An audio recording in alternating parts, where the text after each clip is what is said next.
நாங்கள் அறிவு திருவிழா கொண்டாடும் அளவிற்கு அறிவுடையவர்கள், மேடைக்கு மேடை மாற்றி பேசும் அளவிற்கு கருத்து குவியல் எங்களிடம் உண்டு. திராவிட மாடல் தான் சமூக நீதி மாடல் என வசனங்களை அள்ளிவிட்டாலும் திமுக தொண்டர்கள் கையை பிடித்தால் கூட தட்டிவிடுவதுதான் கழக தலைமையின் வழக்கம்.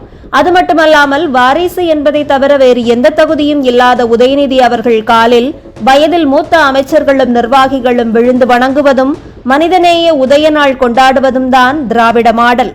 ஆனால் சாதாரண பாமர மக்கள் தன் கையை தொட்டு வணங்கி காலில் விழுந்தால் கூட மீண்டும் அவர்கள் காலை தொட்டு வணங்கும் பண்பை கொண்டவர்தான் பிரதமர் திரு மோடி. தற்போதைய ஒரு மேடை நிகழ்ச்சியிலும் பெண்கள் பிரதமரை கால் தொட்டு வணங்கிய போது பதிலுக்கு அவர்கள் காலிலும் தொட்டு வணக்கம் தெரிவித்திருக்கிறார் பிரதமர். இதுதான் திராவிட மாடலுக்கும் தேசிய மாடலுக்கும் உள்ள வேறுபாடு என்று தேசியவாதிகள் புகழ்ந்து வருகிறார்கள். இனி தேர்தல் நெருங்கும் போது அடித்தட்டு மக்களை அரவணைத்து போஸ் கொடுக்கும் போட்டோஷூட் நிகழ்ச்சியை நிச்சயமாக திமுக நடத்த தவறாது என்பதையும் தமிழக மக்கள் கவனத்தில் கொள்ள வேண்டும்.